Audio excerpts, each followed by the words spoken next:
KC24 brings you a lifestyle show from people you know.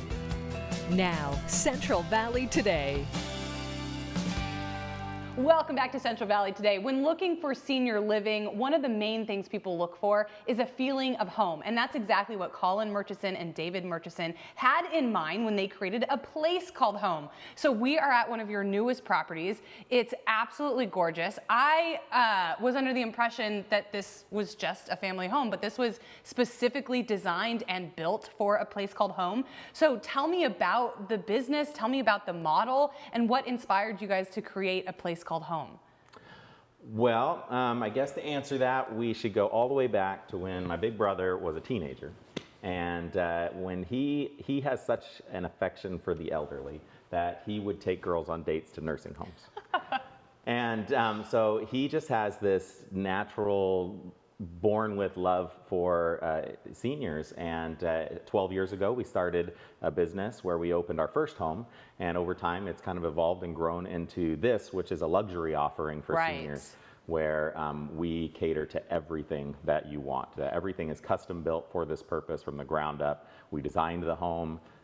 It is something truly exceptional in the Valley. It is definitely, this place definitely sets itself apart from senior living facilities. My grandma was in a convalescent home, and you mentioned taking girls there. My sister used to take her boyfriend to the convalescent home. And funny story, but she had Alzheimer's, so she could never remember who Jason was. And she used to call him the ugly boy in the corner, and it was hysterical. But we would have, my mom and, you know, if you are a child who's taking care of a parent, you want your parent to feel like they're at home. And this is definitely what that feels like. But I think a big part of what people are also looking for are care and services and who's taking care of your family members. So what are the services and who is taking care of people at your luxury facilities like this one? Well, I guess the caregivers are the primary source of care. They typically there's 2 caregivers in a home, and in this one, there's 3. Because there's 10 people here. Correct. And I think we should also mention that, David, you're a registered nurse. So we have founders who come from a medical background, and I think it's very important to point out that California does not require medical expertise when operating a home for the elderly. You were talking about some of your first homes where if you are in a residential area and you've got less than 7 residents, you can just open that home up and call yourself a senior living facility. Mm-hmm. How does your background as a registered nurse and how do your care providers set yourself apart from other senior living facilities? So I think it just provides some comfort to families to know that somebody there has some medical background. My medical background, I worked as a nurse in the ICU and the emergency department. I got into hospice nursing and home health. Right. And we want the basis of care, the basis of the home to be founded in some sort of medical care, not just a place to house people. I mean, we want people to thrive as they live out their golden years, not just sit in a place where they live. You know, this place feels like I'm coming over to grandma and grandpa's, and maybe they've got, you know, a couple other people that are hanging out with them.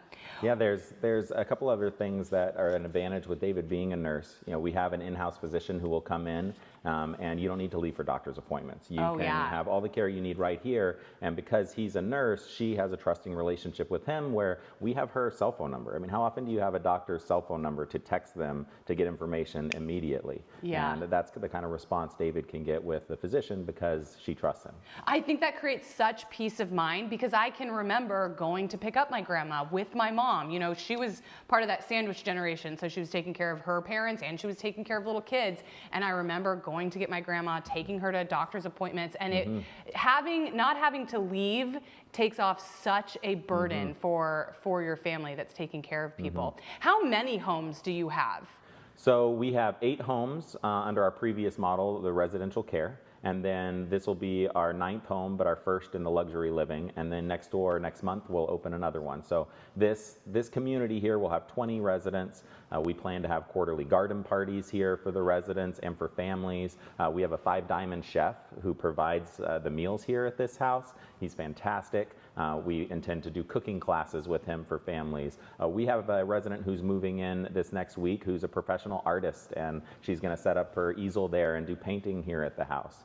So there's a lot of different things that we'll be able to do because we have 20 people. Right. Whereas the hang up before is when you're in a house with 6 people, sometimes not everybody wants to do the same thing. But if we've got 20 people and we can find 4 or 5 who want to get together and watch the same movie, or maybe the girls want to get together and watch The Bachelor one night, we can put those kind of things together in the houses and just make it feel like a community. Well, I know I mentioned this before, but it seems to me like you're kind of describing my sorority house in college. Never a dull moment. You're never short on somebody to talk to. Sure. You're never short on something to do.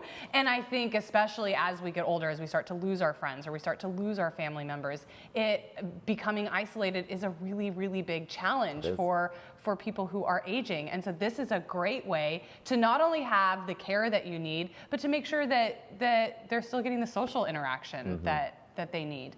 How do you become a resident? I might imagine that there's lots of people that want to live here because this is a beautiful home. What's that process like?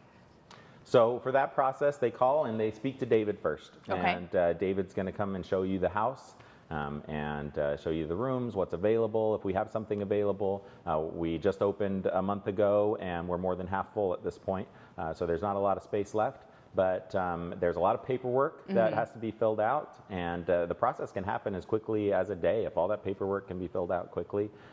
You come in, and over the time we get to know what you like, what you won't like to eat, what you like to do, what your hobbies are, and things like that, so that we can not just assimilate you to what we're doing, but we want to assimilate ourselves to what you're comfortable with the routines that you enjoy.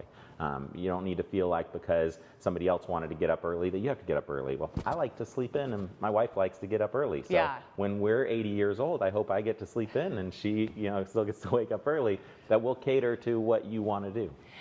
And that's much different than the model that I think a lot of people have seen is you are moving into this schedule that is set for you. These are the times that we eat. This is what you eat. This is the times that you get up. And so this definitely feels a lot more like home, which I'm sure is why you guys called it a place called home. Well, Colin and David, thank you so much for inviting me out here to this gorgeous home. We will have more information on how you can get in touch with a place called home to see if this is the right fit for you or one of your family members. We will have it all online as well. Thank you guys so much. Thank you. And